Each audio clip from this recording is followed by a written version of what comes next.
What's up, everybody out there in Wonderland? It's your man with the plan, DenverzDojamain. And tonight, on this episode of Head-Klap TV, we got an exclusive guest. This man has been from state to state, on the table, native, homegrown, but been on the bill with artists like Rick Ross, T.I., Lil Uzi Vert, Floyd Mayweather, and the push keeps going. Y'all know him from running with artists like Trev Rich, back in the day when they used to be in the club doing their thing. And hey, look, they done blazed a hellified trail.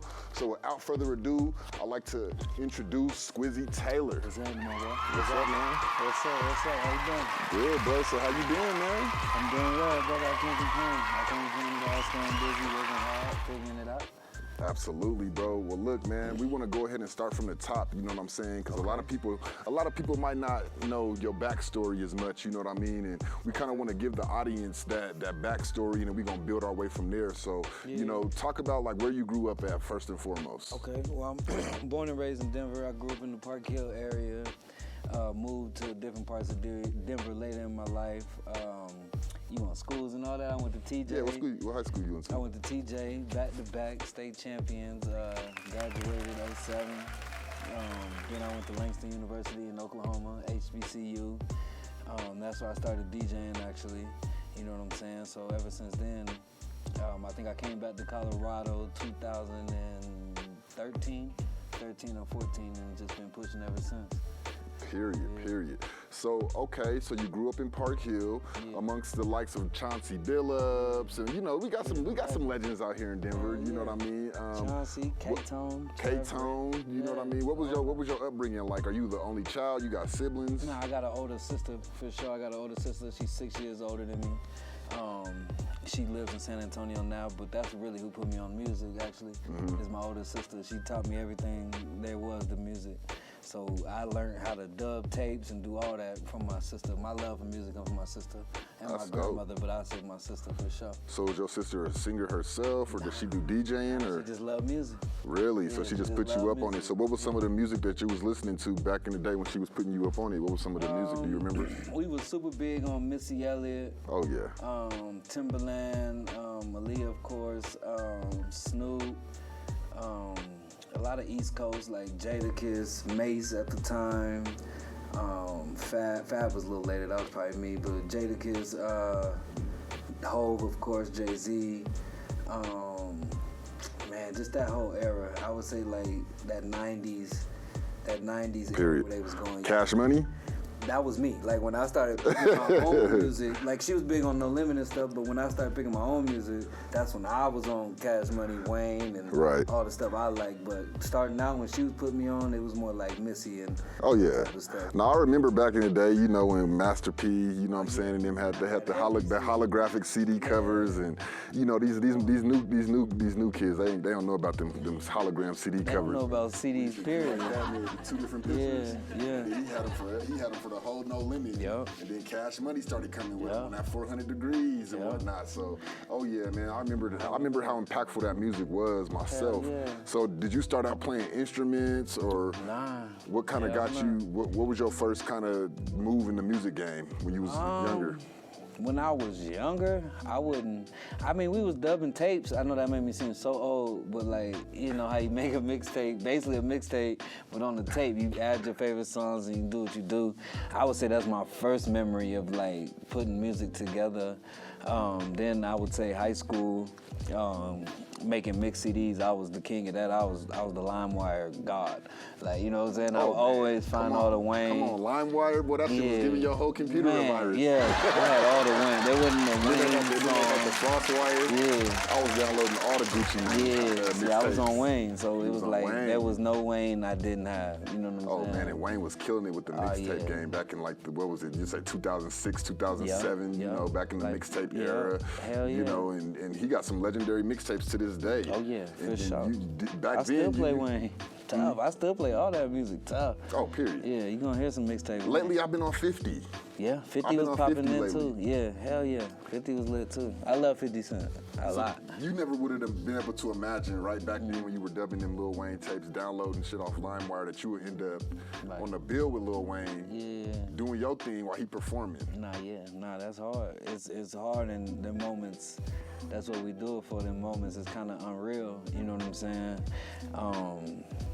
I don't know, it just be unreal. It's something you don't take for granted, because you never know you was gonna get there, but then you never know how long it's gonna last. You know what I'm saying? The shit could be gone tomorrow. Oh, so can I cuss? Yeah, you can say shit. Oh, okay. This stuff would be gone tomorrow, so you never know. You never know how it's gonna last. So I just try to, you know, take in every moment, and seeing them dudes and knowing how much they inspired me to want to do this is like just a hell of a feeling. Dream you know what I'm saying? Yeah. So what was it like? So you said you went to a HBCU. I don't meet a lot of brothers out of Denver that actually graduated from HBCU. So what was it like? Which one did you go to? Langston University. Langston, where's that at? In Oklahoma. Okay, so Oklahoma, Langston. What was it like? To HBCU. Oh man, it's nothing like it. Ain't nothing like it in the world, bro. Best experience ever. Real eye-opening, you know what I'm saying? When I first went coming from Denver, being able to see successful black people, and that many of them, was kind of like a culture shock, I ain't gonna lie, you know what I'm saying? Like, first day on campus, as people coming here to be doctors, nurses, all that, and the entire school, thousands of people are all black, you know what I'm saying?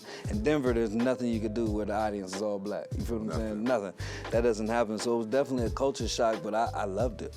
I loved every piece of it, bro. What were some of your best, fondest memories going to a HBCU? Was it the pep rallies, the battle of the bands? Or, you know, that's what comes to mind when I think about HBCUs. I mean, shoot, I got so many, man. I would say pledging was one.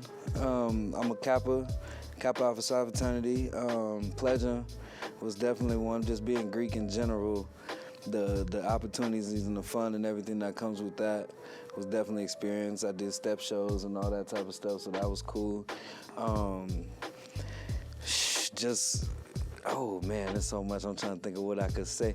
But being able to DJ there, you know, because that's why I started DJing. So was there like campus parties going on? Oh yeah, we partied nonstop every day, all day. So what was? I was DJing at lunch.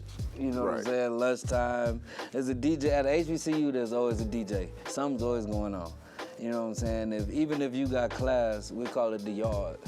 The yard got something going on. You feel what I'm saying? You might not be able to go to everything because you got a 2 o'clock class, but the DJ on the yard is somebody doing something. You know what I'm saying? So you're hearing the music from the classroom, like it don't stop, bro. It don't stop ever. So how was you able to maintain focus? It seemed like it was just a damn party every day. Yeah, nah, it was, but you gotta remember what you're there for. It's still school, it's still college, and you're paying for it. You feel what I'm saying? So, right. Or your parents is paying for it, or whatever the case may be. You know what I'm saying? Was you able to work do a work study? At the end, I was working for the school as the DJ, but you know that comes the equipment and the speakers and all that. So how did that come about? Like, how did you become, you know? What did you go by? Rocking. I was Squizzy Taylor. So okay, so how did you become like the Squizzy Taylor that we know today, but at the HBCU, so it's at Langston? I would say the same way I am now, just being cool, rocking, being myself, not acting like I'm better than anybody, not just being too good and, taking advantage of every opportunity. My first party I ever DJ'd was a freshman welcome back to school party. You know what I'm saying? And that being able to do that and taking advantage of that opportunity.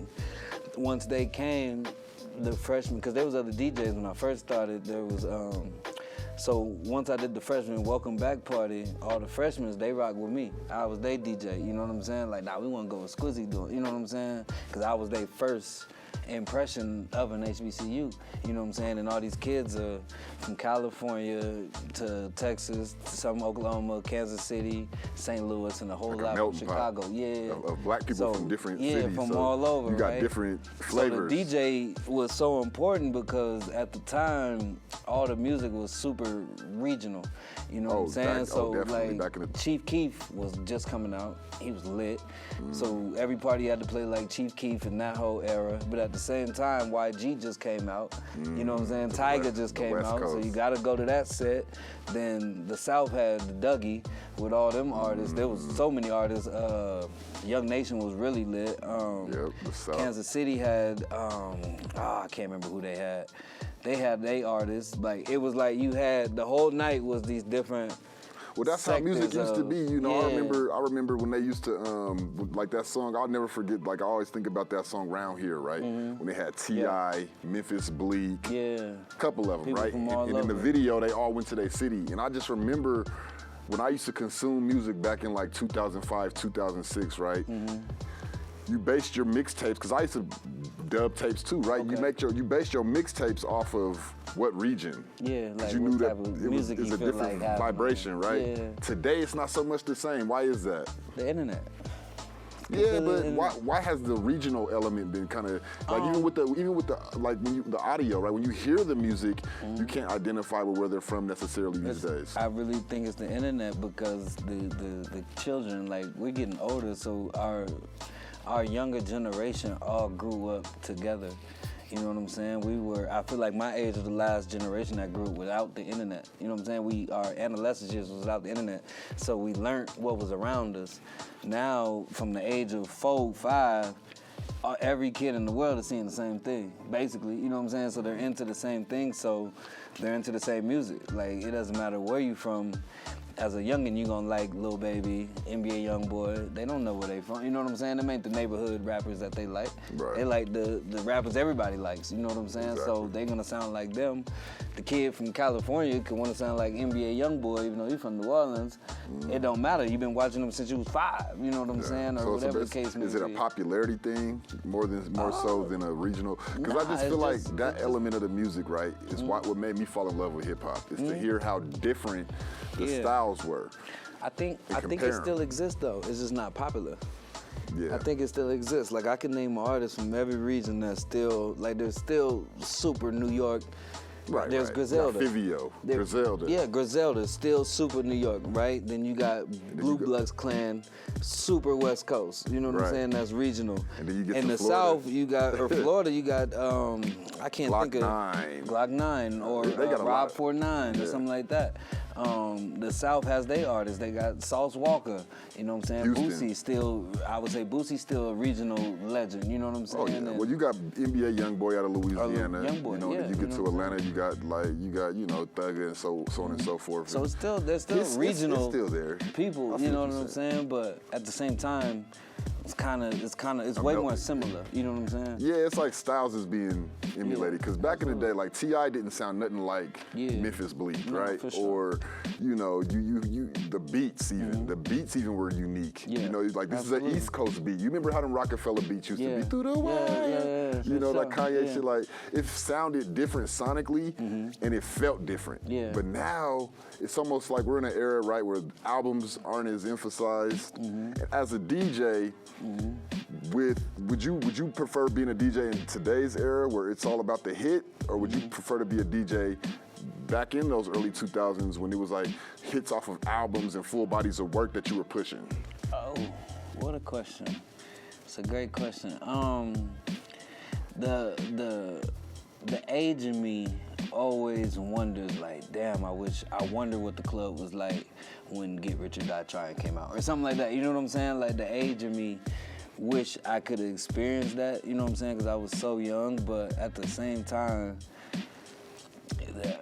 there's still super talented artists today that I had the luxury to play, you know what I'm saying? And I think it's all dope, bro. I think it's all dope because I could still, I would pick now. If I had to pick, I'd pick now because the history has happened, so I could still play 50 Cent. It might not be new anymore, but I wouldn't want just that and not be able to play Lil Baby. Like, I feel like he's hard too, you know what I'm saying? I want to play that too, you know what I'm saying? So I would pick now.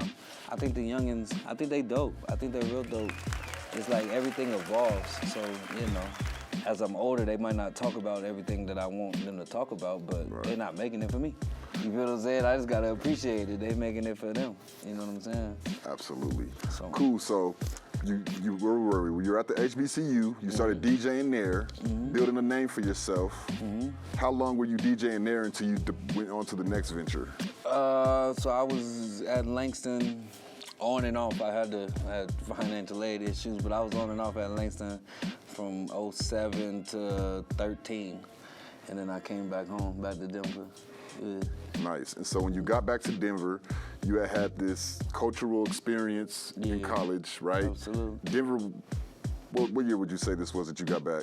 14. So in 2014, Denver was still, you know, you knew who the players were, but you still didn't have a major artist break in 14. You know, you had guys who were regional, like the Young Does of the world, They had buzz in like the West Coast, Midwest, but you really didn't have anybody who broke like the national.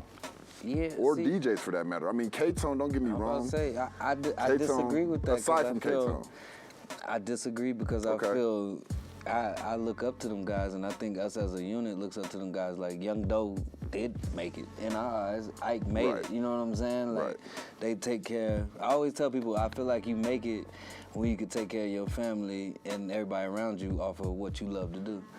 You know what I'm saying? And I think them guys did that, and they showed us the blueprint. You feel what I'm saying? Without as many resources as we had, we wouldn't have had the success if it wasn't for the Young Does and the Interstate Ikes and the especially DJ K-Tone, Cat, you know what I'm saying, and K-Tone. And there's many more. The Kingdoms. There's a lot of real legends. You remember Quest? Nah, I remember Quest. They had they were really on that core DJ hard back in remember when Blue Ice was popping on Broadway? Yeah. It was DJ Quest. I want to say it was DJ. I remember there were two major DJs out here. You had K-Tone, and I want to say the other one was Quest, but I might be messing up the name right now, so y'all don't quote me on that. Well, that's dope. So yeah, you basically got your inspiration for the people who you can only look up to, right? Because those are the people in our city that were setting the tone and showing all of us how it's done. Absolutely. You know, and you know the mob, right? So at the end of the day, you know, I think a lot of us in our age group can gravitate, and now you are that to this next generation, right? Yeah, I hope so. You know, you are that pillar that these youngsters are looking up to and saying, man, I want the kind of success that Squizzy had. Talk about how does it feel to kind of be the new, you know, pillar of success in the eyes of the next generation? I feel it's humbling. I feel it's very important.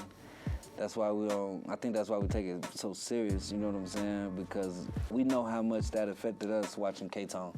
Or I'm gonna just speak for me. I know how much it affected me watching K-Tone and just being inspired by everything he did and the way he moved. You know what I'm saying? Not just the accolades, but how he moved and was a real one doing it. You feel what I'm saying? So I try to make sure everything I'm doing it genuine, I'm doing it dope, I'm doing it cool, I'm doing it smooth. Just for the people that's watching that I have no idea was watching. K-Tone probably didn't know I watched him as much as I did. You feel what I'm saying? He had no idea that was just him. And he just was that dope of a person. So I'm sure there's somebody watching me now that I have no idea who they are. You feel what I'm saying? So every move is hella important. You know what I'm saying? I can't be on no bullshit or just doing lame stuff because you don't know who's watching, who gonna follow your lead and your influence. So I think it's very important. And, you know, heavy is the crown. Heavy is the head that holds the crown. Yeah. You know what I'm saying? So it's cool. I love it. So you back in Denver. It's 2014. Yeah. You then got the college situation behind you. Where were you at in life at that point? Broke. Broke. I'm not even supposed to say broke, but I wasn't making it. You know, I ain't gonna say I wasn't making it, but I was figuring it out. I think a person's hardest years is right when they get done with college. You know what I'm saying? Like, I feel like college opens you up and shows you how to live without your parents, for sure. And you get away from the nest or whatever, but you gotta, that's your career. That right when you get out of college is, okay, what am I gonna do for the next 15 years? What's the next 20 years or the rest of my life look like? You know what I'm saying? And like I left college with a degree in accounting, but I felt that's not what I wanted to do. You feel what I'm saying? I didn't want to be behind the desk just crunching numbers. I didn't feel like my life was going that way. I felt like I had more to give, or I had talent, or I was just too outgoing to be in the office. That's really, I just felt like I was too outgoing. I could make something shake, you know what I'm saying, and not be in the office all day counting numbers. I wish I would have stuck with it, you know what I'm saying? I don't regret what I did, but I probably could have did both. I could have been an accountant and a dope DJ, you know what I'm saying? But at that time, you know, you want the fame and you want to be lit, you know what I'm saying? So, but at that time, to answer your question, I would say 2014, I was just trying to figure out who I was, figure out what I really wanted to do, and was I good enough? Did I belong? Yeah. Could I make it happen? So what was your first move as far as being a DJ? Like, when you got back, did you just start hitting up the clubs, or did you get up with Kevin Kane and be like, hey, where can I set up shop and start spinning? Yeah, shout out Kevin, Francois, and Alvin. and K-Tone. Actually, let me go back. Shout out to, before I got there, shout out to Amber Myget. I want to say she was the first one to book me when I returned from college. You know what I'm saying? Shout out to Amber Myget. They was at Club California. Amber been doing it for a minute. Yeah, she has been doing it for a while. So shout out Amber. She was the first one to actually give me a chance when I got back. And then K-Tone would always let me open up for him, which helped so much, just, you know what I'm saying? And Sonya gave me a chance. Sonya Police, shout out to her. They gave me a chance, and then I worked my way to opening up at Bar Standard. I remember Bar with, Standard. 3D and 3D Entertainment production. Yeah, with DJ Top Shelf and KDJ. I did well enough. I think somebody was out of time or something, and it was kind of a last second, like, damn, all right, little nigga, come on, we need you. You feel what I'm saying? But I did well enough that once I did that one time, I never stopped doing it. You know what I'm saying? Till it was over. So was there anything that you did different with your craft that got their attention, would you say? I think I just had a younger demographic. I think I was just playing the music that people my age wanted to hear. Like, think about the movie Juice, right? You know, Juice, they used to have them spin-offs, and they still have them, but Denver don't really, you know, we don't see them as much. That shit big out here, bro. It's just a different community. Yeah, it's big. It's just, like I said, it's a lot of things that are still around. They're just not as popular. It's not as popular, but the DMC always comes here. That's like the competition. Like, it's really big. We got some really, hell no. I can't do all that. You ain't that kind of... I could do it, but I'm not that nice. Like, there's literally levels. Scratch artists. Yeah, there's levels to it. You know what I'm saying? That's why it definitely is a skill. It seemed like back in the Gap, right? Like in the 90s and shit, when scratching was at its height, that's what it took. Like, if you weren't able to scratch, it's almost like a rapper who can't freestyle. No. At least back then, right? But today it may not be the same. Kinda. There was rappers back then that were real successful that couldn't freestyle, but if we keep it to DJs. But then we respect it, though. Somebody like Funk Flex has made a hell of a career. Right. And he's not a scratch DJ, but can't nobody talk like Funk Flex. You feel what I'm saying? And it almost seems like it almost seems like a different profession too, like what a Funk Flex does and what like a scratch DJ does. Yeah, it still goes under the umbrella. So if you go in the 90s, if you can't freestyle like Biggie and all them, but if you was let me throw something off. Uncle Luke, he was just as lit. You feel what I'm saying? Same time, it was just different. So they both was rappers. You feel what I'm saying? But it's just different. So it's all DJing. It's all respected as DJing. It's just different lanes because there's audiences that love let me scratch and do these blends and all that. Then there's audience that don't respect it or don't want to hear that. They kind of just want to hear the music. Or it could be a corporate gig where they don't want to hear neither of that. Just play the song that you're here to play.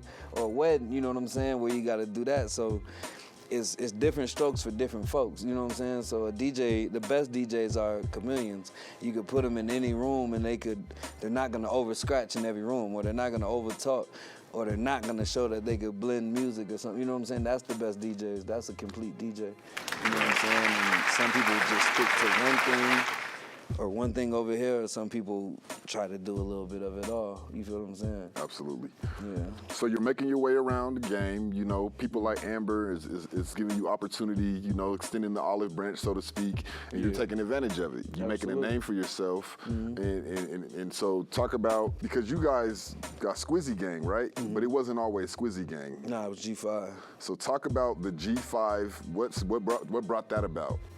Long live my brother Chop, but that was just some whole, that was different. That was different, different time, different mindset. That was more of the fun. Squizzy became Squizzy. That was Trev and Priest and AP. I was in college when they thought of Squizzy. Okay. I wouldn't say Trev called me. They argue about who said it first or whatever, but Trev called me and was like, yo, we switching it up, man. We Squizzy Gang now. You feel what I'm saying? Whatever the conversation was, but then we became Squizzy. So Squizzy was rolling. I was still in college, and they rolling is cracking. They doing what they do. weird story. When I created my DJ name, I had other names, but my partner, Hollywood Cook, didn't like none of them. But it was time to do my first party, and I needed a DJ name. They were trying to put the shit on the flyer. I Googled Squizzy, and the first thing that popped up was Squizzy Taylor. You know what I'm saying? And I researched who it was. It's a crazy story. If anybody ever want to go look him up or whatever. And it was at the time Rick Ross just came out. Like, people was grabbing, like, names like Rick Ross or legendary names. 50 Cent. And grabbing it and making it what it is. And I just thought it was cool. And then ASAP Mob just came out, and it was ASAP Rocky, ASAP Ferg. So I'm thinking, okay, we all gonna have Squizzy, so I'm gonna be Squizzy Taylor. You know what I'm saying? DJ Hardaway was Squizzy Hardaway. You know what I'm saying? So it was different names or whatever. And then everybody just didn't do it, but so I got stuck with the name, you know what I'm saying? But yeah, that's how that happened. That's dope. Because it's a brand now. Yeah, oh yeah. You know, sure. Squizzy, when you see Squizzy, it's like you ain't just seeing a person now, you're seeing a whole movement. Absolutely. At that point. So, yeah. Okay, so you went from, you said 3-5 boys. Yeah. Scrap that name. Didn't scrap it. We just created Squizzy. Okay, so it's two different things. It's two different things. So yeah. Were the players of the G5 crew? It's just two different things. They were different from the players of like Squizzy. Kinda. What would you say really started building your buzz, and when you knew like, okay, I think we got something here? Or was it kind of like inadvertent? So just so I got the question right, for Squizzy, like the gang as a unit, or for me? For you. For you? For me, I would say, so when I was in Bar Standard, I was heating up, right? And then I left Bar Standard and went to Epernay, a different club in Denver. And I feel that's when I became prime time. Because at Bar Standard, I was still in the shadows, kind of, you know what I'm saying? I became prime time when I left Bar Standard and went with Hollywood Cook to do Epernay. I would say I started becoming prime time. And then the Broncos Super Bowl year. 2015. Is that what it was? 15, I think that's when it was like, okay, I got this. You feel what I'm saying? It was just the year. There was so much energy in the city, everything. That year I was doing Epernay and Cold Crush.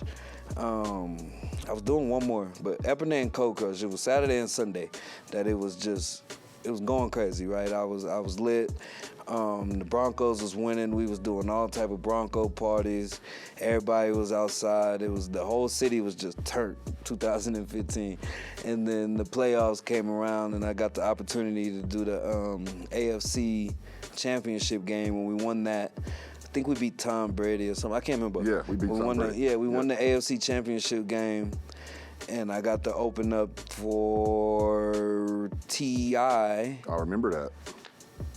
Yeah, no. Yeah. No, Rick Ross. Was it Rick Ross? It was both, right? It was both. That's what I was getting. I think it was Rick Ross that time, right? Killed it, did my thing. The Super Bowl was T.I. or something like that. And then the next week when we won the Super Bowl, it was Rick Ross. Whatever the other one was, right? And I got to open up both of them.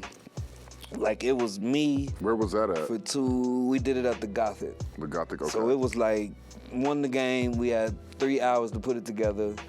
It was me for 2 hours until the Rick Ross show up, then he performed. So it was a party, Rick Ross performed for 30, 45 minutes, you know what I'm saying? So just that time to like build my audience of people that had no idea who I was, because it's the Broncos, this is everybody, you know what I'm saying? This is everybody. Whole city fell in building. Yeah, you know what I'm saying? So I think there, my confidence grew to another level, and just the respect level and the love that the people started having for me, you know what I'm saying? Between that, Cold Crush and Epernay, it was on. You were solidifying your name. Yeah, it was on. Yeah, you know what I'm saying? So right.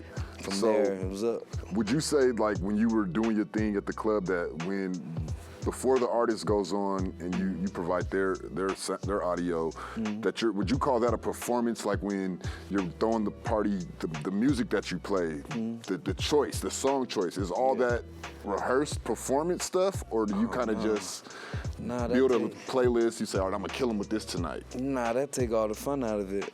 You gotta just feel it. I mean, I would say, like, don't get me wrong, like I'll have an idea.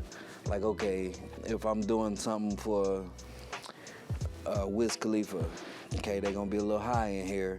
I gotta cater to this. So I'm thinking of songs, but as far as just going down the list, that takes all the fun away.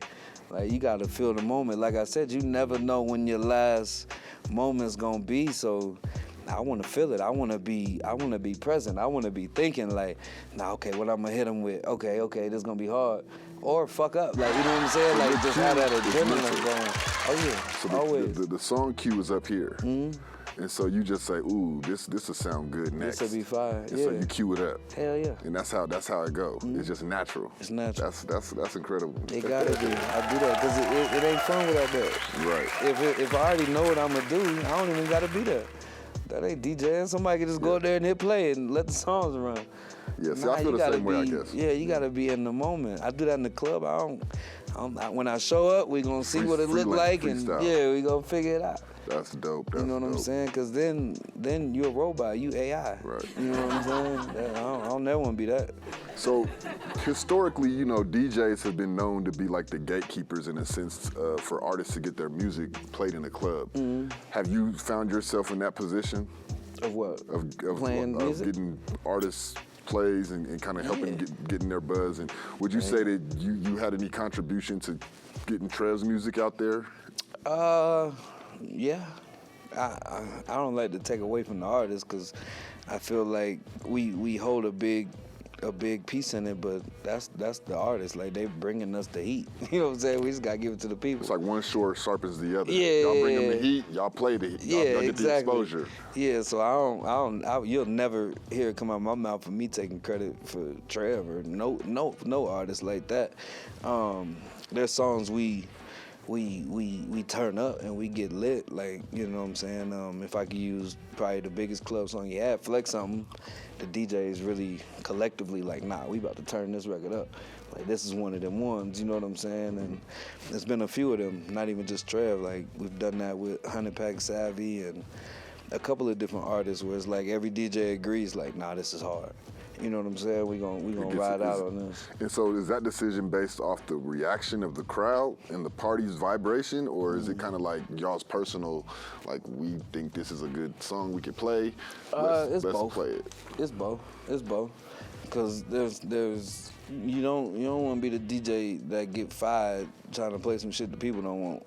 The DJ's there for the people in front of them. You know what I'm saying? The whole DJ's job is to maintain the room. You know what I'm saying? Now it's becoming to bring the people too, but a real DJ's job is if they're there, keep them there. You feel what I'm saying? If you trying your hardest to put them on 9, 10 different records they don't know and everybody looking at you like, man, what the hell is this? And leave, why you not getting booked no more? You know what I'm saying? Your job is to keep these people here. And then the one who's doing it is the one that the promoters or the club that's owners who gonna gravitate towards. Yeah, it's still a business. You know what I'm saying? You can't get away from the business. At the same time, you got to push the culture forward and push the city forward, but it's still a business. Like, you can't play 40 local records in one night and if the audience isn't feeling it. Right. If the time and place makes you be able to. For the sake of it being local. We trying to get the locals out here. Y'all just feel this. Just stay with me. They trying to have fun. They trying to spend some money. That's how the showcases be, man. It's like all these local artists get up on the stage and it's like, come on, y'all. The music got to be good if you want people to sit here and watch us rap. For hours. We want to support the locals, but it got to be entertaining. No, and for familiar, sure. You know. Yeah. Okay. I think it's getting better, though. Let me say that. I think it's getting better. There's some heat out here. Oh, the city is definitely buzzing. You know, I try to keep my finger on the pulse, and we're definitely growing. Yeah. But we weren't always there, right? And so back to you. So I heard you say, you know, you were broke when you got back from college. Don't say broke. We can't say broke, but you know, your money was funny. Figuring it your out. money was funny. You was figuring it out.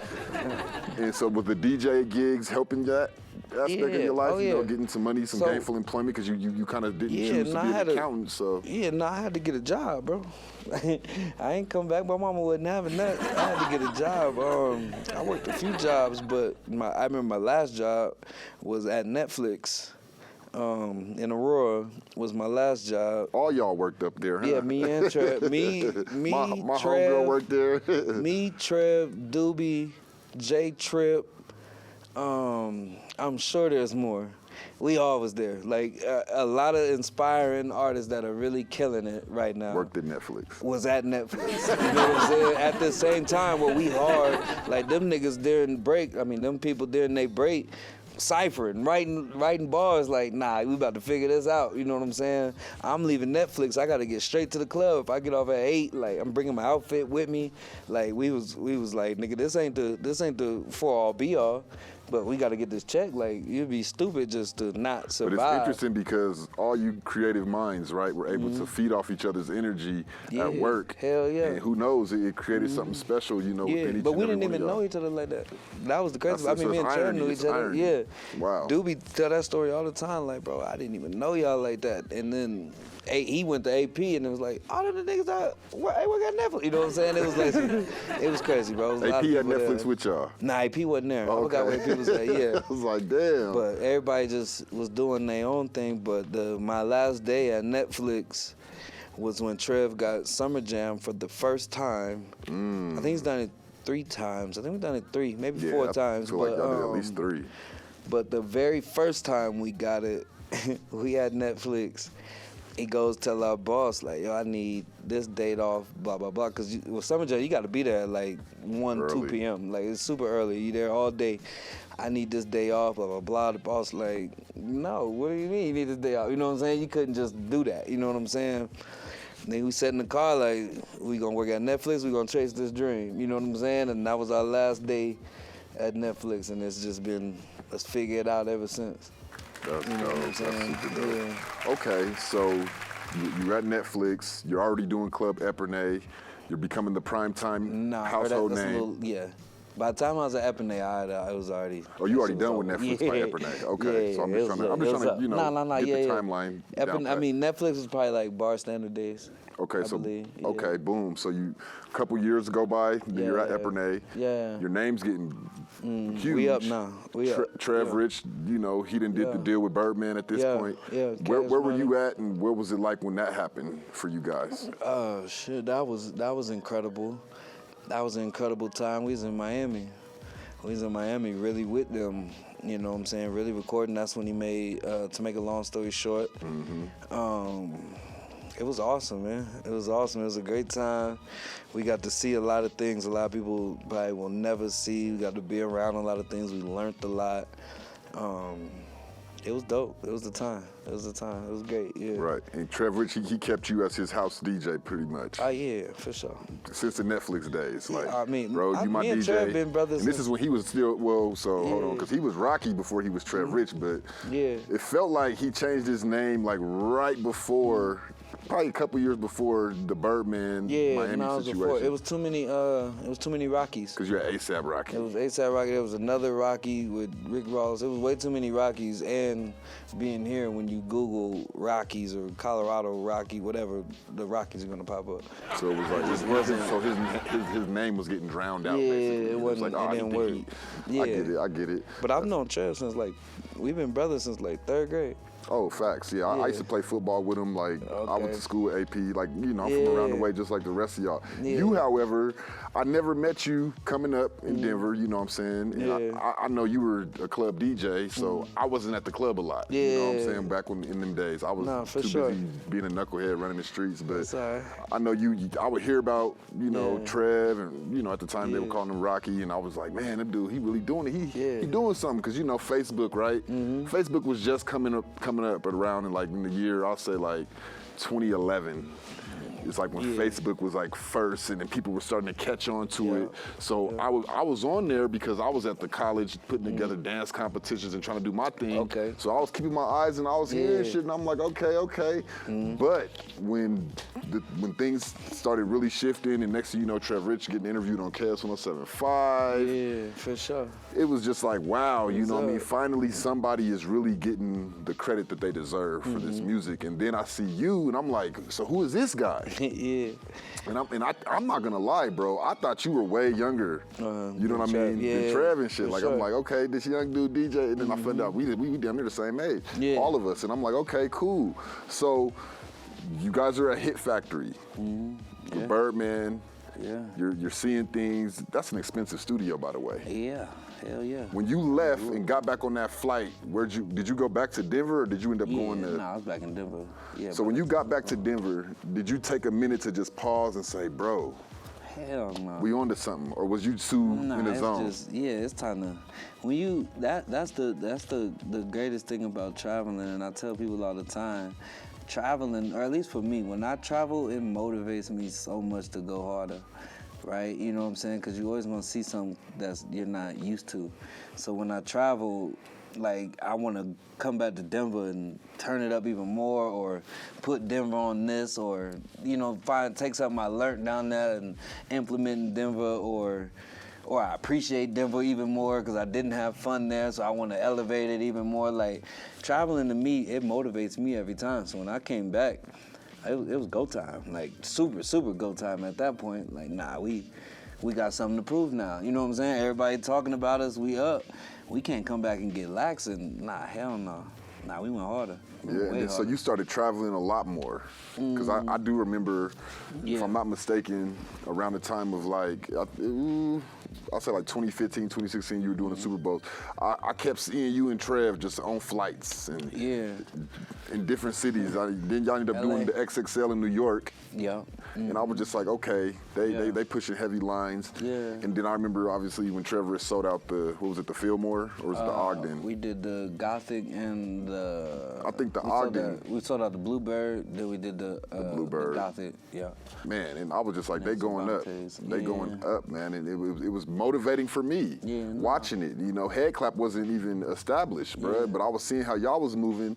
And I was like, okay, let's really start tapping into the town, you know what I mean? And not just, because for a long time, right, Denver, we had artists, but it just seemed like, and to this day, I still kind of feel this way, like the outside music realm, like the Liors at Def Jam, the Scott Storches back in the day, like the producers and the big names, it don't never feel like they ever came to Denver to poach our artists and to kind of recruit. Yeah. And I'm not gonna say that that's what they did for other cities, because I don't know. Yeah. Because I know that a lot of times we have to get outside of our city and go make a name for ourselves. But you would think it would help if maybe some big A&Rs would come out here and kind of scout a little bit to say, hey, let's see what Denver all about. Let's see if they see something they like. Kind of consider developing an artist or two. It just seemed like we never get that. Nah, but why would they? That's asking for, like, you know what I'm saying, a handout. They don't. Why would they come to the middle of the world? Everything that happens in America starts on the coast, right? And works its way in. That's fashion, that's the way people talk, the way people move, the way what we eat. Everything comes from the coast and move in. These offices are on the coast. These rich people live on the coast, you know what I'm saying? So it's on us to generate enough noise or enough eyes and ears to get their attention. They're not supposed to just come. Why don't we go to goddamn Idaho and try to find out who the hottest rapper is there? Why, you know what I'm saying? Why would they do that? They're already rich. There's 10 million more people in LA, since we talk about that. You know what I'm saying? If it's hip hop, there's 3% black people here. We gotta generate that. We can't just wait for something to fall out the sky and somebody to come save us. I don't believe that. We gotta go get it.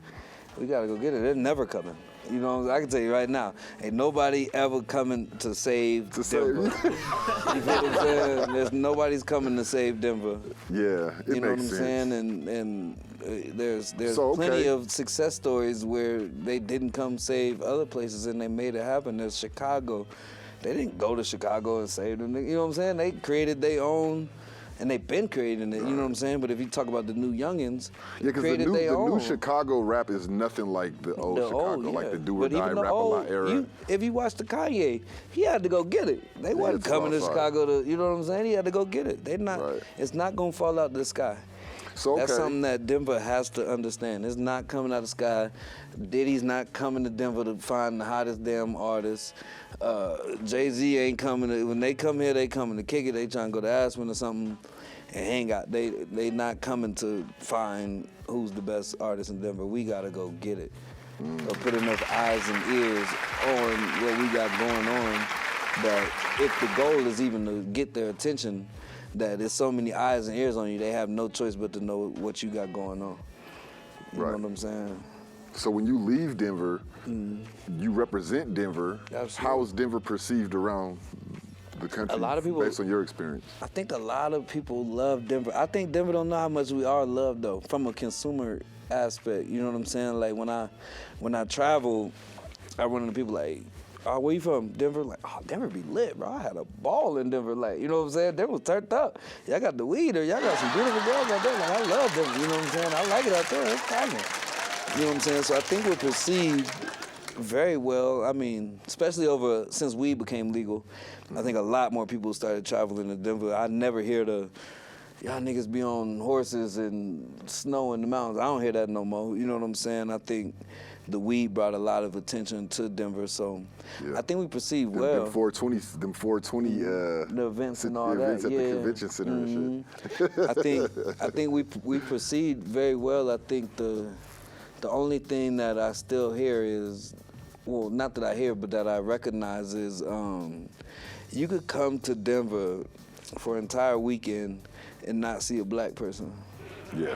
It's very possible. If you don't know where to go, or you're not tapped in with somebody, or you happen to see the right Instagram page or something, you can come here. You still might have fun. I ain't gonna say you might, but you can come here and not see a black person if you don't know where we wild. at. You feel what I'm saying? Wild. Yeah. So I mean, do hear that. Even being from Denver, I could go Yeah, a you weekend can without go- seeing a yeah, black person. nah, for real. It's 100%. Part of it for me, I'll say this, when I go out and I club, downtown, right? Aside from like Native, 778, the after hours spots and stuff like that, it's really nowhere you could go and there's like a dope Squizzy Taylor-esque DJ. The music selection is not as good, where it's like not a lot of black people, participating in the clubbing of the night or whatever you want to call it. And so it kind of does discourage you from wanting to go out sometimes. It's like, man, and I feel like, I've been to Atlanta, I've been to Dallas, I've been to some spots, and you know damn well, you go to Atlanta, you're going to accidentally find some dope karaoke spot where it's just hip hop crazy and black folk everywhere. And it's like, you ain't got to always go out to the club. Because like we getting older. I don't want to always have to go to the nightclub. I definitely agree. I think Denver sits right outside. It sucks that, because I think we're not a top 5 city. You know what I'm saying? As far as entertainment. But I really think we're somewhere Top in that 10. 6 to 10. You feel what I'm saying? But when people compare us, they compare us to your Atlanta, your LA, your New York, your Miami, or your Houston or Dallas. How? I don't know. I mean, those are the top, if you ask me what the top 5 cities where entertainment goes, LA, New York, Miami, Atlanta, Texas. You know what I'm saying? Because you could pick Houston or Dallas. We're not those places. I heard it's like so we're not those places, so it's not 20 spots that's cracking. Right. But you got to think of all the goddamn states in the United States. It's not like that everywhere else. You feel what I'm saying? There's 1 or 2 or 3 dope spots. You know what I'm saying? And you got to know where to go to know where to go.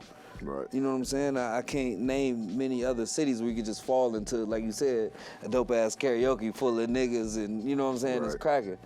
You know what I'm saying? But I think what we have is hella dope, and it's almost underappreciated. Even our top 40 entertainment stuff. I think it's a lot of people say we the white Atlanta. You know what I'm saying? Oh, I hear that all the time. You know what I'm saying? So I think we sit right in that somewhere between 6 and 10. We're a dope of city. entertainment. You know what I'm saying? We're just not top 5. I can see what you're saying, because before COVID hit, I felt like artists were coming out here every day to perform, and it's like, obviously something bringing them out here. Oh yeah. We spend a lot of money in Denver. But it Big just feels like you said, they're not coming out here thinking about y'all. They coming out here to get their bag and move around. Yeah. And sometimes it's like, what happened to the days when the artist will come to Denver, go get the interview at the local interview. I'm not asking for a handout. We just saying, like, tap in with us. Don't just come perform and leave. Yeah. I feel like too many times that happens to us. What's your take on that? Man, That's a real controversial topic going on in the city right now, ain't it? I would love if the artists tapped in more. You know what I'm saying? And I think some of them do. I think where I want to go, I would say, I think some artists tap in. There's some artists that tap in with me. You know what I'm saying? There's some artists that tap in with players that are way bigger than I am, and there's some that just come get a bag and leave. I think all things happen. There's some that still do the interviews, but a lot of them don't do that. I think the misconception is a lot of artists have the internet now, right? So as far as if we're talking about interviews, they're not doing that shit nowhere because they can get to the interview used to be to help broaden your audience, to get to an audience, you know what I'm saying, to get your shit off. Now they can just grab their phone and do this. Go live. And say whatever the hell they got on their chest in time. Give and so more I don't views have to, and get more views. Exactly. Now I don't have to attention. wake up at 6 a.m. and go to this radio station. You know what I'm saying? I think the game has just changed with the internet. So, like I work for the radio. It's rare we get artists to come to the radio anymore. You know what I'm saying? Before COVID, before that, the that drop, shit right? used to. Nah, I'm at KS175. Oh yeah, you had Kiss on Yeah. Live. So before COVID, or I say a couple years before, artists was coming up there all the time. Now it's rare. Like the artists may show up at 4 p.m. You know what I'm saying, and get on stage and they out. You know what I'm saying? I will say I feel like the medium of radio is kind of dying. A lot of people aren't really listening to the radio no more. People are getting all everybody's streaming. I think they are. I think more people listen to the radio than people think listen to the radio. Oh, okay. It's still in the multi-millions of people listening to the radio. So what's it like working with a firm like KS175? It's awesome. I love it.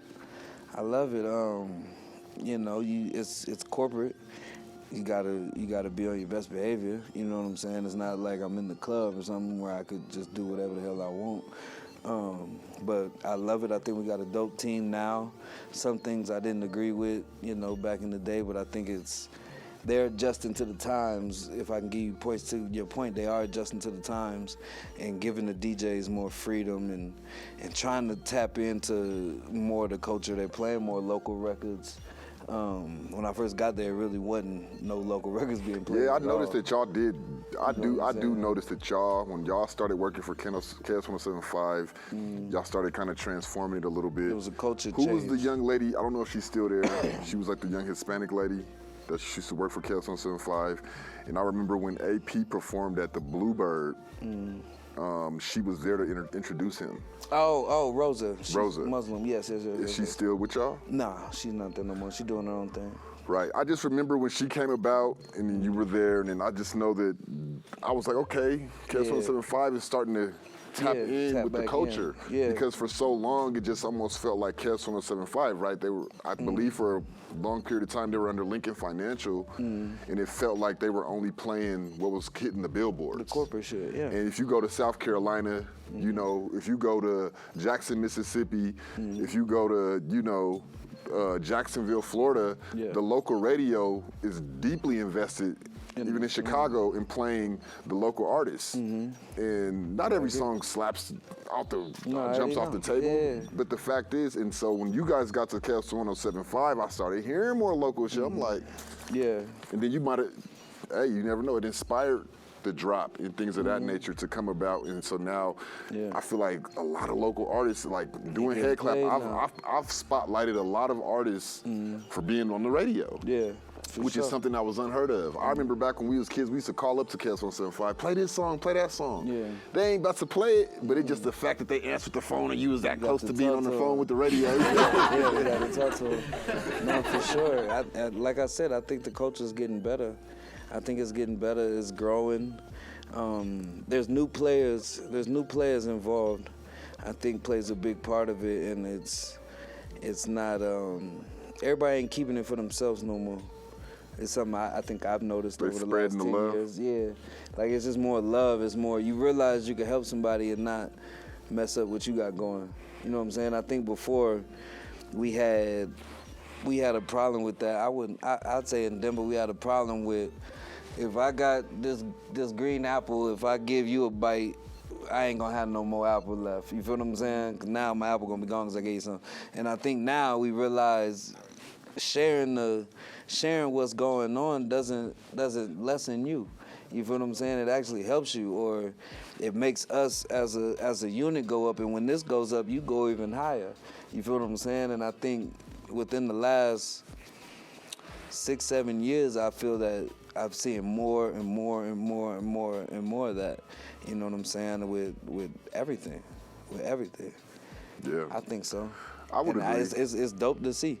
It's dope to see, and I think that's why the conversation of artists tapping in is so prevalent right now, because we're actually ready now. You know what I'm saying? We have all the resources for somebody to tap in. You know what I'm saying? I feel there was a time where you could tap in and fuck with the city, but we didn't have any what was needed. We didn't have, what the fuck am I tapping in now? Where are we taking these artists? Yeah, what are so, we exposing them to? Exactly. Why do we need them to tap in? Why should they tap in? You know what I'm saying? And I think now it's such a thing because we have the outlets, we have artists, we have more here than weed, the girls, and goddamn, you know what I'm saying, some liquor. We have more than that now, you know what I'm saying? And I think it's growing, so I think we keep using tap in, but I think it's coming. The outreach is getting there. It's getting there, you know what I'm saying? I remember there was a time where Young Doe and then too. brought Young Buck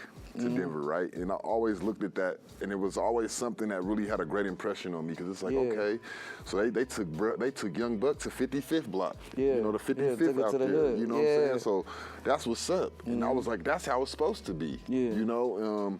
And then I also agree with you on when you travel, you know, you do get motivated, because, you know, when you go out there and you push your brand, so much opens up for you. And, you know, guys like me, yourself, I can tell, got a love for the city, right? So you can't wait to go back. And be like, look what I got, y'all. Look what I did. Like, I put us on out here, you know what I'm saying? Because that's what we've been needing. Absolutely. Who can complain about that? Nobody. Squizzy and them think they out of town all the time. Yeah, they out there pushing the town. So? You know, because you're right. And even when I was a kid going to Georgia, my people in my dad's neighborhood, oh man, Colorado, you know, it's always had like this appeal to it. Mountains, sunshine, you know what I mean? So I don't think we've ever had a problem with that. I just feel like the hip hop community has kind of not been as potent, right? Yes, it's a great place to concert and party. It just hasn't been the best place for artists to break. But you, guys like yourself, Trev, Rich, AP, have kind of broken, you know, that ceiling to how far artists can go that's from the town. You know, we ain't like a Houston where there's 3 and 4 millionaire rappers running around here that we know of. You know, we're not like Atlanta in that sense. Like, so it's different when we see a rare few guys come from where we're from and make it to spaces, Oscar nominations, and you know, doing big things. So it's definitely motivating, Squizzy. You know, and y'all got to keep it up, bro. So how do you feel when people say like, "Oh, bro, you know, y'all ain't putting nobody else on. Why ain't y'all bringing nobody else up?" Like, when people kind of make it your responsibility now that you've made it to make other people make it. How do you deal with that? It ain't for them. It ain't. Man, we help a lot of people, bro. We put money in a lot of people's pockets. We just not the type of people that need to tell y'all that we did it. You feel what I'm saying? But there's so many instances of helping people and putting them in position to win, or just giving them game to, you know what I'm saying, where when they get to tell their story, they might say it, they might not. You know what I'm saying? But I don't need to tell y'all niggas what I did. You feel what I'm saying? Or then it's not genuine. So I don't give a damn if you think we helped somebody or not. You feel what I'm saying? They know. You know what I'm saying? The person that needed the help or the person that deserved it, they got it. The motherfucker on Facebook, like, I can't worry about that. You can't help nobody who ain't trying to help themselves. Exactly. And or just came out of nowhere and complained and said we ain't helping nobody and they never asked for a helping hand. I can't worry about that. I'm running this race, and trust me, there's a lot of, when the time comes, there's gonna be a lot of, man, I remember this one time AP did, or Trev did, or Squizzy Book did, you know what I'm saying? There's plenty of stories, bro. You know what I'm saying? But it ain't for us to tell. That's corny. That's like recording when you're giving a homeless man some food. Like, I'm not gonna record that type of stuff. You just do it, you know what I'm saying? What's one of the greatest lessons you've learned from one of your biggest failures in this hip hop in this music industry? What's one of the greatest lessons you've learned from one of your biggest failures? Every time some shit gets shut down or it messes up, it makes me go harder with the time I do have in that space. You know, every night is important because you don't know how long the Cold Crush is gonna be around. You don't know how long Dorchester is gonna be around. You've been a part of some clubs that got shut down. You always think like, well, if I had one more night in Cold Crush, or you know what I'm saying, or if I had one more night in this club, I wonder, like, I just want to do it one more time. Relationships, you know what I'm saying? The failures we have in love and just, you know, relationships with other people, and you learn from that, and you learn, shit, you could love somebody to death one day and the next day you never talk to them again type shit, you know what I'm saying? So, but you learn from that to appreciate them moments, and everything ain't the end of the world, and, you know, everything I've learned through my failures has taught me to appreciate the good. You know what I'm saying? I would say that. Is there other anything failures you would change? In life? If you could, yeah. Nah. I think my shit been kind of lit. I ain't gonna lie. I do a couple things again, but I don't think there's nothing I would change. Is there a message that you would have for a DJ that's aspiring to be the next K-Tone, the next Squizzy Taylor? What's your message? I put the work in. Put the work in. I think we're getting away from young DJs putting the work in.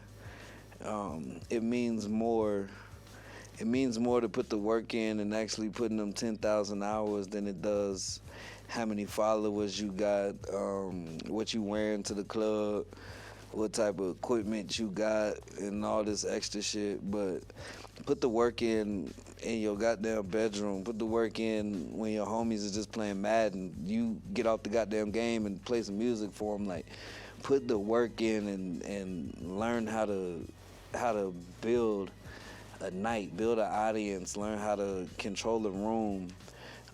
Study. Come watch me. Come watch K-Tone. Get on YouTube. Watch Jazzy Jeff and the greats before. Lastly, I'd say know that it's a business. It may seem fun, but this shit is literally a business. It's a job. You know treat it what I'm like saying? one. So treat it like a job. Don't come just fucked up. Don't get too fucked up. Don't get too high. Don't come trying to party more than you trying to provide the party. Just take it serious. It's a business, and if you take it serious, it will reward you, and it will take you around the world. And sky is the goddamn limit. You just gotta want it. I think a lot of times, a lot of these like underground artists, they mistake a job for a hobby. Yeah. Because some of us are hobbyists, right? And we got to accept it. You know, Yeah. some of us are hobbyists, and they're not willing to put in the amount of work that you're talking about is required in order to start seeing returns on it, you know? And so I think self-awareness of where you're at in your craft is important, right? Absolutely. Because a lot of people psych themselves out to thinking like, okay, this is going to go somewhere based even with just this minimal Effort. attention to detail and effort, you know what I mean? So what does it take? Would you say it's natural? Like some people just naturally have that ambition, or would you say that there's a blueprint? Because it sounds like you kind of spelled out what it takes, right? You got to get them clubs, you got to stay consistent, you got to make a name for yourself. So some might take that and say, let me do what he did, but maybe this was just what you did because this was who you are. Nah, for sure. But part of putting in that work, I think you figure out who you are. You know what I'm saying? I realized a long time ago what my strengths were because I was putting in that work. Okay. And that goes back to how we started the conversation of being a turntablist and all that type of stuff. I couldn't really get it. You know what I'm saying? Like I could do it, but I couldn't get it. But I realized years ago my strength was my voice. You feel what I'm saying? I realized that, so I worked on that, and I implemented still DJing, you know what I'm saying, but use my strength to level it up and separate myself, and that be my niche or what separated me. So instead of watching, I mean, I didn't have YouTube like that, but instead of watching the YouTube of the best turntablists, I'm watching the best people that can hype up a crowd. I want to watch Kid Capri or DJ Clue or even Drama. So, you know what I'm saying? Who talk the best and use that. That's working on your craft, though. that's a good segue into my next question. So, Why doesn't Squizzy Taylor do more mixtapes? somebody just asked me to do a damn mixtape. Because if you say it's your voice, and I've heard your voice on, Yeah. you're on that song, you're on Trev Rich's second album at the intro. It's called, Don't Tell Me, Hold Up, Don't Tell Me. It's called, it's the one where he's like standing in front of the chalkboard. Yeah, that's the album, though. I know. That's the album, Now though. you're on the intro. Yeah, I'm on like 4 of them songs. I'm trying to think of what the name of the song is. Just go ahead. Balance. Balance. The You were album's talking called about Balance. balance. Yeah, And I was like, damn, Squizzy, you know what I'm saying? Yeah. He got a voice for it. So why not do more like the DJ drama route and start getting on mixtapes and hosting? Is it that the artists aren't spitting out the albums or you're not getting the request, or what is it? Yeah, I mean, I definitely don't get the request, but I think it's coming back though. A lot of people been talking about it.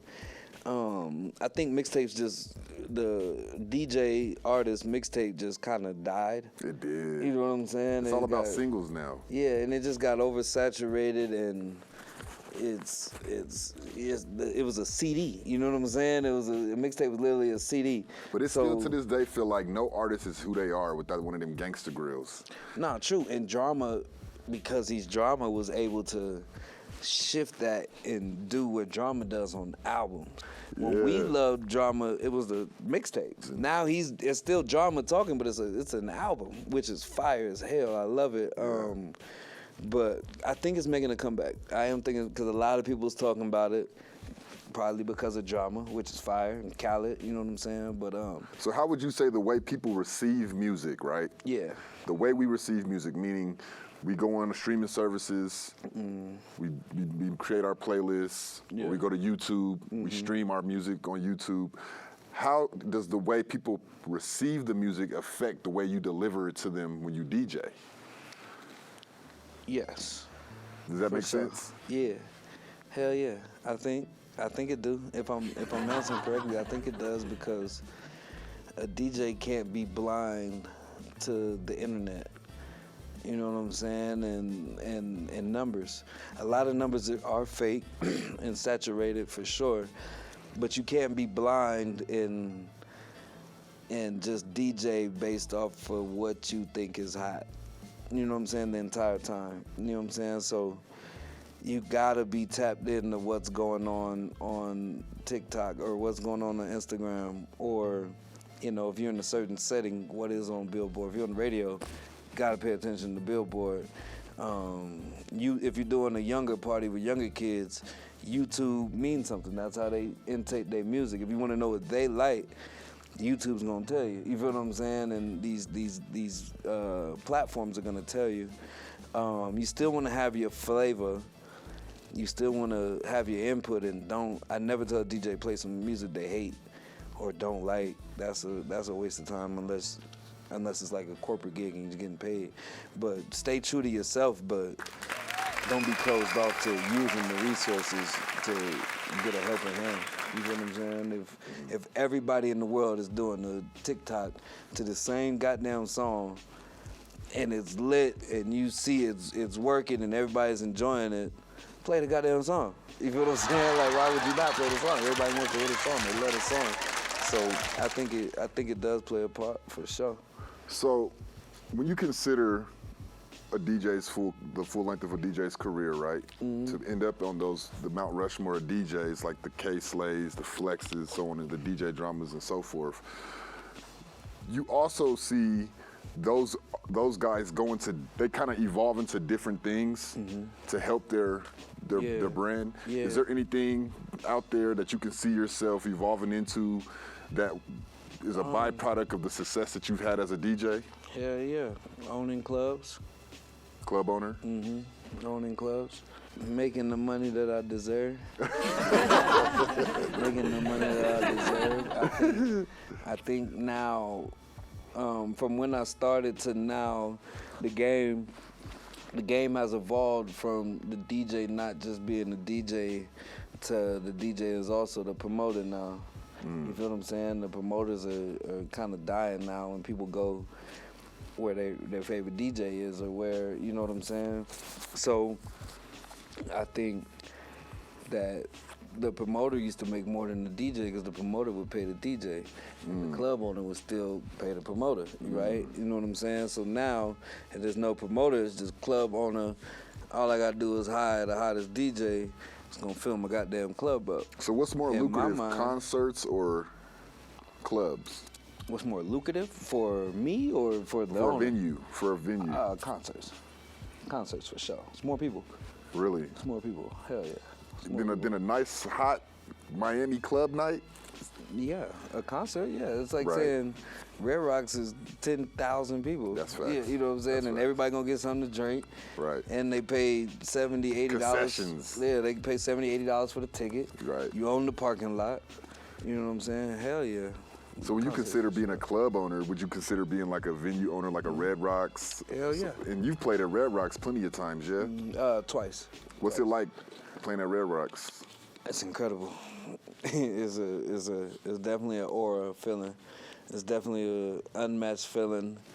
The best part about Red Rocks is backstage, because you see they have pictures of literally everybody in plaques. I should have a plaque this year. Now finally, it's like 2 years behind because they make it in gold or whatever. But you see pictures of everybody from Bon Jovi to Oh, yeah. Bob Marley. Have you ever been in the staircase in the backstage Oh, yeah. and seen Hell all the yeah. signatures? That's what I'm saying. I was getting to that. Like, everything behind the stage makes it like, damn, I'm up here With where Bob amongst Marley legends. went. You know what I'm saying? With legends. You know what I'm So saying? did they let you sign it? They let you sign the Yeah. wall? Oh, yeah, for sure. You gotta sign the wall. That's low key like a Hollywood star type shit. Yeah, Like, nah. and I don't know if y'all out there that's watching, like, I don't know if y'all have ever been through that staircase backstage at Red Rocks, but it's a fucking work of You art. see some names. You're gonna see some names of some artists who's done long gone. Yeah. You know, No, that's for dope. sure.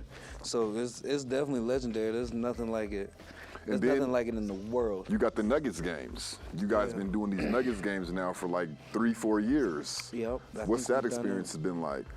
That's fire too. That's fire too. I think because we come from a basketball background, we all love basketball. That's kind of what brought us together. Doing the Nuggets games is like yeah, you know what I'm saying? Just being on the court. Did you That's play what ball in made- college? Nah, I ended up not playing. I was supposed to, but I ended up not playing. But Okay. I was playing basketball before I came here. You feel Yeah, what I'm you saying? look like you just got done hooping. Yeah, I just got out the gym, so goddamn, that's a hell of a feeling, just walking through the tunnels, feeling like you in the league, you know what I'm saying, getting to shoot on the court. Everybody early. wants to know, do you guys get to hang out with the players? When you do the performance? No, not that dumb. No, hell no. They don't let y'all go usually- down there and just, Nah, they getting ready for the game. So, Right. Or like for example, our they got a sound job to do check. like y'all. Our sound check will be at 1, 2 p.m. Then they'll do their pregame warm-ups when we get done. The cheerleaders gotta go. Like Get it's y'all all, off the court, get them on the yeah, court type shit. cheerleaders get their section, the dancers get theirs. Like it's all, it works like that. you Well, know I'm what looking saying? forward to that Bronco game, man. When y'all come out the tunnel like Meek Mill in Philly. It might be. I'm sooner waiting than for they to you get out to think. Trevor Rich, you know what I'm saying? Because I see they gave it to Wiz Khalifa for the Steelers. Come on now, they gave it to Uzi for the Eagles. Yeah. They need to go ahead. I guess the Broncos need to win a little more, but they're going to get there. It might be sooner than you think, bro. Who Man, y'all knows? just got to sow the town up, man. And it's, to me, y'all have, you know. Thank you. I mean, outside looking in, I'm really impressed with just the opportunities that y'all been granted and the Yeah. things that y'all been able to break, like I said, like Absolutely. the glass ceiling, so to speak, being nominated for major awards, opening up for major acts, bringing some national attention to the state, man. Yeah, no, thank you. We have not had that. You Yeah. know, we've had it in sports, we've had our athletes, Yeah. but we have not had our entertainers, unlike, you know, of course, we got like Don Cheeto, Oh yeah, yeah. you know, Pam Grier. We do it, you know, Colorado got some diamonds got in the some rough. names, yeah. But when it came to the music scene, it feels like we finally got a group of guys in the Squizzy gang that we can be proud of and that we can hang on our hats and say, hey, Yeah. these guys are from Denver. No, You know, for when sure. y'all out there in Cali, when y'all out there in Texas and doing y'all's thing in other states. Yeah. How has that been? How have they received y'all? They received us hella well. There's always love. Everywhere we ever went is love, because we give love, bro. So who's the biggest artist you've ever worked with, would you say? The biggest artist I've ever worked with, as far as like on the same bill as them, doing a concert with them or something. Like the crowd, like the biggest crowd that the artist was able to bring, and the most, like a Oh, situation where it gave you the biggest amount of exposure because of how big the artist was. I would have to say Red Rocks with Wiz Khalifa. The smoke up in, what was that, the one he did with 420. It was Wiz Khalifa. Yeah, I remember that. Trippie Redd and Currency. I think that was big. I don't know how much Red Rocks hold, but that was big. When we did, I mean, Summer Jam was always super big with all those artists. I did Ball Arena, Pepsi Center once with Chris Brown. Was the headliner. That was a lot of fucking people. It's been a minute since them guys came back too. Yeah. Lil One Wayne. thing that I've been, and you know, we're gonna kind of close it out. Yeah. The promotion out here at times I've seen has not been the best. The promotion, okay. And when I say promotion, I'm not talking about people passing out flyers. Okay. I'm talking about the people who are the medium between the artists being able to connect with the local media groups. Okay.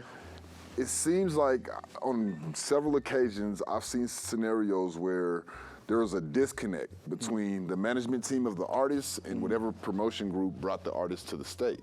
Okay. And so when it comes time to get those artists to maybe do more meet and greet, opportunity pictures, interviews, there's always like this wall that gets put up. Like, nah, man, we're limited to the amount of time we'll give this city. Yeah. And it's a lot of the times somehow feels like it's these motherfuckers' fault because they didn't negotiate it right, or maybe they didn't pay it. Like, what are we not seeing? Or you know, you're kind of more involved in that realm. Yeah. We just need more people in the room. That's the problem. We need more people on the other side. We need more people that don't need the plug, but want to be the plug. You know what I'm saying? So when these artists... So too much Chiefs, not enough Indians. Kind of, but I mean, you're still a chief, but we need more managers. We need more people that want to work with AEG, with Live Nation, that just want to work at Cervantes or work to where they could be, like if we had 10 people that work in Live Nation, for example, when these artists come, that's 10 plugs we have to get to these artists that are coming. We don't have 10 people that work for Live Nation. We don't have 10 people on the other side. So we all getting mad at each other about getting these artists. How does one go about working for Live Nation because they're not here?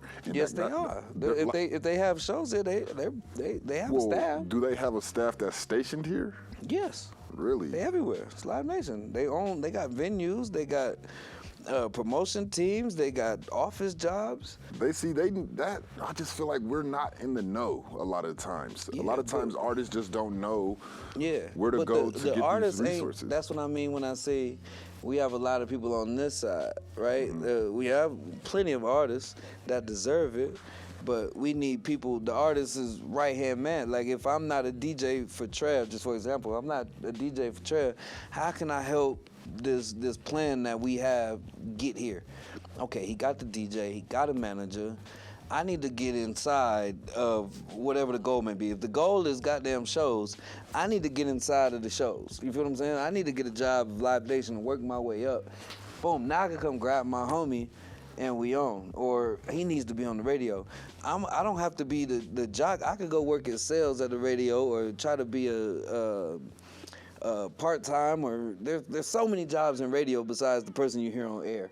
You feel what I'm saying? There's only one person on air most of the time, but there's 40 people at the radio. You feel what I'm saying? Scenes. Behind the scenes. If my artist needs more promotions, okay, Trey need more promotions. He got this. Why not start a goddamn media outlet? You know what I'm saying? And now I could promote my nigga as well as put this on. My nigga needs more interviews. You need more interviews. Why don't I go learn how to work the lights and work the camera behind here? Right, we need more people who are not just trying to be the guy. Rapper. You feel what I'm saying? And that's the problem, because then you have 10 people that has got to shake this artist's hand when he come to the city. Yo, I got goddamn Drake here right now, man. You got 10 minutes, get up here if you want to do this interview. We don't have the person on that side. But we're just mad at Drake for not tapping in. The person on that side wants to be the person on that side. They want to be the Drake. Or that person that's on that side could give a fuck about the culture. You know what I'm saying? That could be a 50-year-old guy who did it and done it. Man, sound check is at 6, shows at 9. Nigga, go to your hotel room. You know what I'm saying? He don't give a damn about the culture, but we should have some people on that side that could bridge the gap. That could bridge that gap. You know what I'm saying? But we don't have that. That's why a lot of the arguments that people say about Denver getting to that next level, we need more A&Rs. We need more managers that have But we need somebody to come out here and show us the way. And that's kind of what I was talking about. You can learn on your own. We can learn on our own. We can figure it the fuck out. We have the internet. Ain't nobody coming to save us. We have the internet. Ain't nobody coming to show niggas New York how to and be Cali an ain't A&R. saying that because they didn't came. They set up shop there. They set up shop in those Okay, and who cities. came and told them?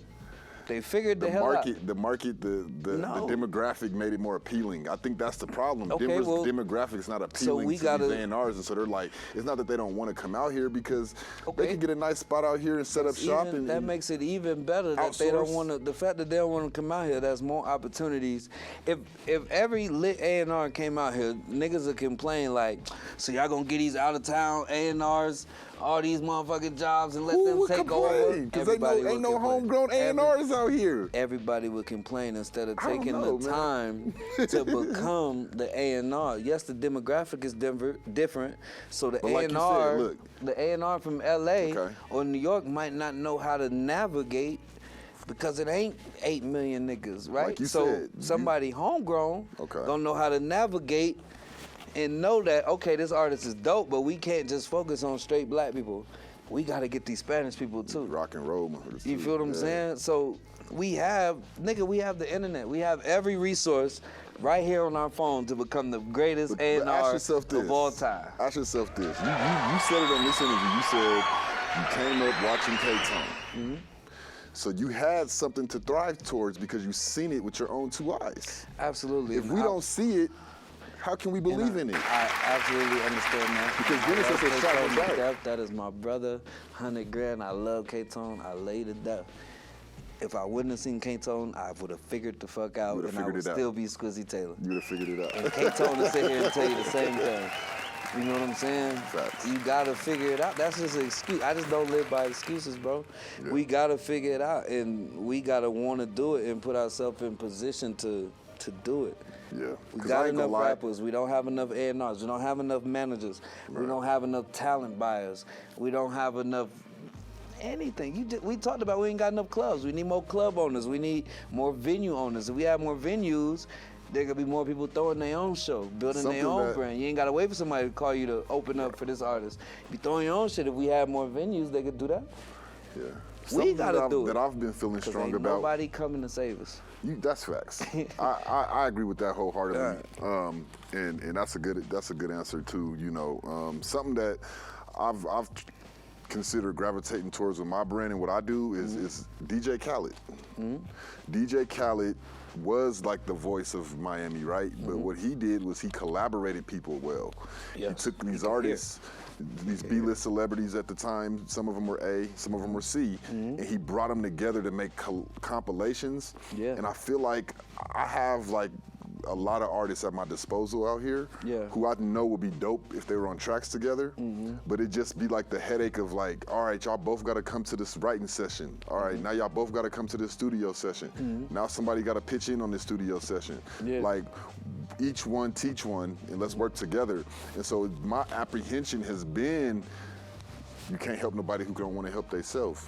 People got to want to do it. Even though my vision is up there, like I want to see my city win in that level, do I feel like dragging people around to get them to do it? Yeah, that's like you said, you was gonna be Squizzy no matter what. Yeah, that's the hardest part. It's either in you or it ain't. Yeah, it's in you or it ain't, and wasting time on people that don't want it. You can want it more than somebody want it for themselves. I've been in that situation plenty of times. It's hard. That definitely exists, but that don't mean stop trying. Can never stop trying. And you can't let that situation affect the next situation. Just because this person A didn't want it, I'm not gonna hold that to person B, and I'm gonna keep trying all the way till I get to Z, and we gonna. So you got to give figure it out. everybody enough opportunity to show you what they're about, basically. You know. It's like a girl. Just because girl A did you bad, you can't take that out on girl B. Right. You gotta give her. You know what I'm saying? Like you gotta. Everybody get their own chance, and Clean if slate you want it, until they if show you want otherwise. it, if you want to help that much, you gonna keep trying. You feel what I'm saying? You gonna keep trying, and it's gonna click. Period. Or you gonna give up. One of the two. It's either gonna happen or it ain't. That's it. You So know what I'm okay, saying? talk about what you got coming up. What can we expect? A lot of club ownership, a lot of. Y'all got Native right now, if I'm not mistaken. Talk about that a little bit. We got the lobby, 1612YZ. Thursday through Sunday is cracking. Come on by. We're working on a couple other clubs that should be out within the upcoming months. A lot of ownership. Radio still popping. Listen to me, morning show, 7 a.m. Okay, you on KS 107.5 at 7? KS 107.5. Working on some big things. I hope that'll be life-changing. Hopefully, we might drop a project this summer. You and Trev? I'm thinking about it. We're thinking about it. Another album? Yeah. This will be his third or fourth? I don't know what number he on. He always dropping. Right. It might, you know what I'm saying? We're thinking about it. That might be coming. I might drop my own album this summer too. What? You got some, you talking your shit too?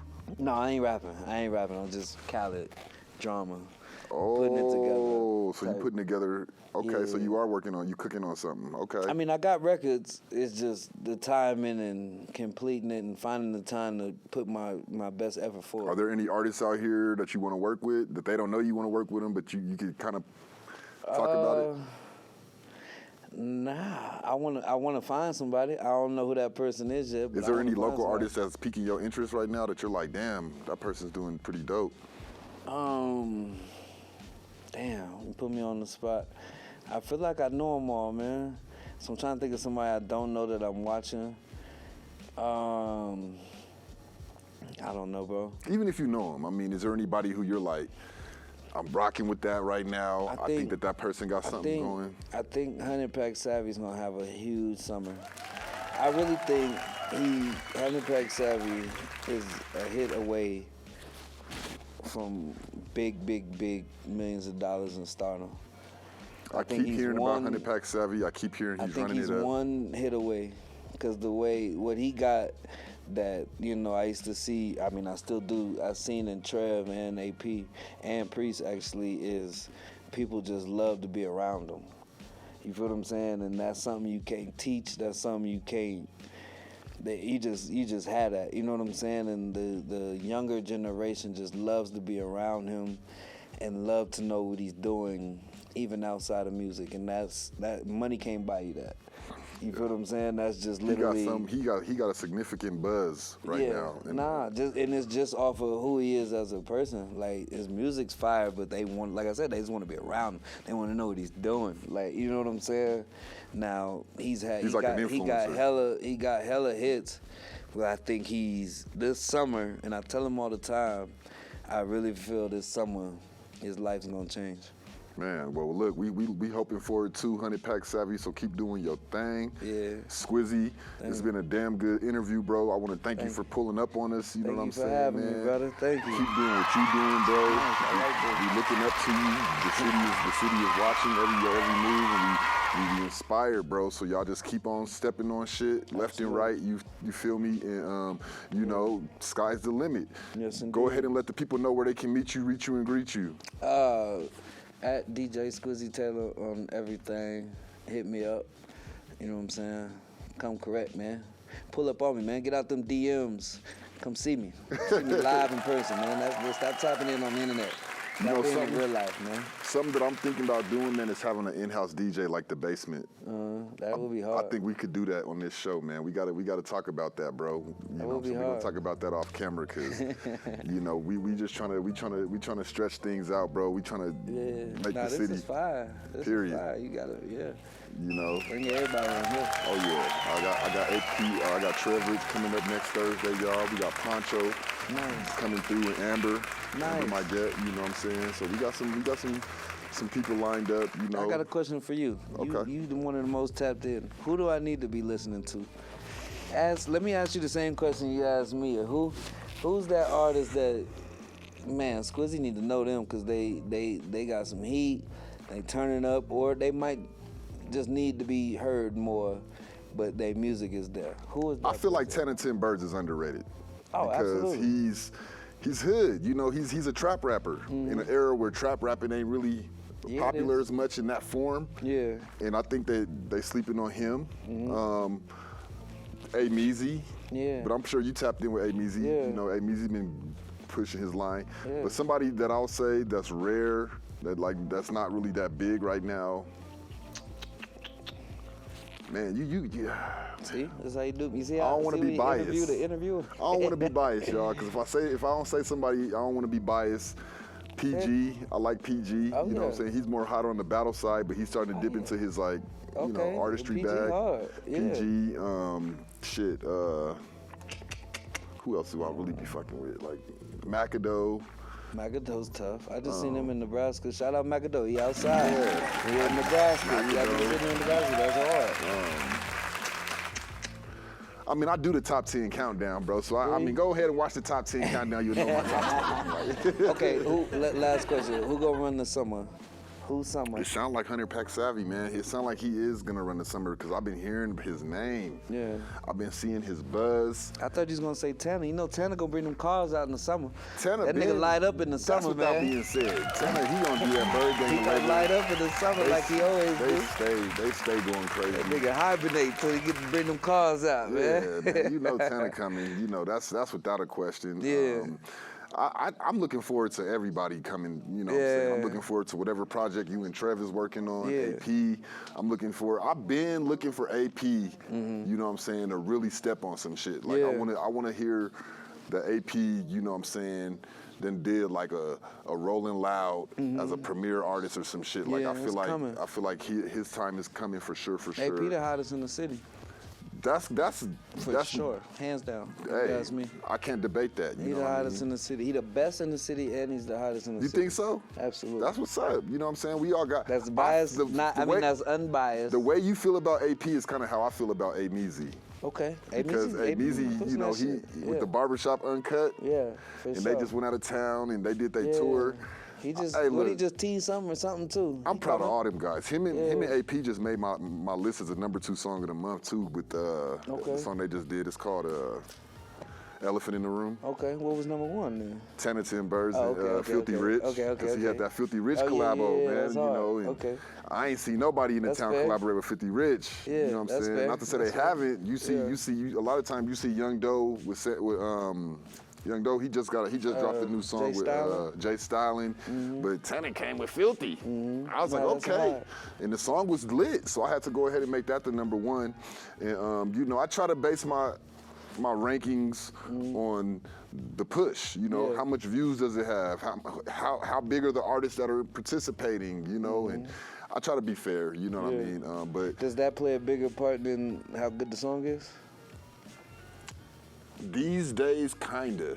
But the songs be as dope as the push. No, for I think it'd be a collective, honestly, because... I only asked you because you asked me. I was wondering, did you agree with me? It's a collective. You know, I think that what makes a good song, what makes a person's shit top 5 is that they promoted it well, it sounded good, people ate it up, you know, they responded well to it, you know, and the person is consistent. That's the biggest thing I base everything that I do off of. Absolutely. Like this interview with you, you're a consistent person.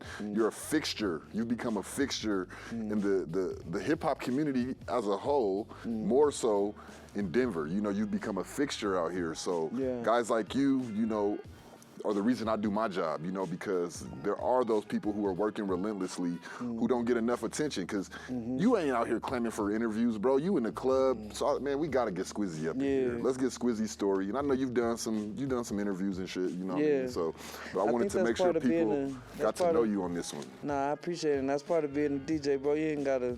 I don't care to be in the front. There's a lot of dope shit I did that didn't get the... But it's crazy because if you watch that show on Netflix, and I hear you, if you watch that show on Netflix called Hip Hop Evolution, it tells you that the DJ started this shit. It did. Without that DJ, where were we? The artists Absolutely. didn't have nothing because the artists can't rap and MC, right? Or mix. So I think at today's realm, the DJs are kind of in the back, but.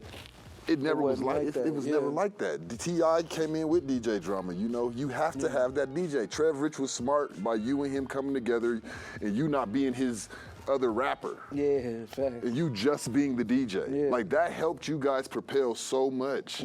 It's like I think. Fighting that role. And you would know better than me, like they can work with that. We can work with that. You're his DJ, he's the artist, we can work with that. But if it's like a group thing and now we got two and now they both trying to get the light and da-da-da-da, and then like AP, it feel like even though we all know he's Squizzy, he rock with you and Trev, it always just feels like AP's independent. Like that's his animal priest. These are they're their own entities. Yeah. So built it like that though. But the smartest thing that they all did was having a DJ, bro. Absolutely. I think that was one of the smartest things y'all did. And even when y'all first blew up with on that major scale with like Cash Money and shit, I was like, that's a smart look right there. Yeah. That this dude only DJs. Yeah. And he's killing it. And you're showing the world like this DJing shit is where it's at. Like I'm living just like the rappers over here. You know what I'm saying? I'm having just as much opportunity, just as much fun as them. Yeah. You feel me? So keep doing what you're doing, bruh. Thank you, bro. And we definitely gonna keep looking. Everybody out there in Wonderland, I wanna thank y'all for tuning in. Hey, DenverzDojamain, Squizzy Taylor, you already know how I'm gonna say it. Don't never let nobody say you ain't real. Don't never let nobody say you ain't trill. Be about your skrill, and that's for real, for real. We out. Peace.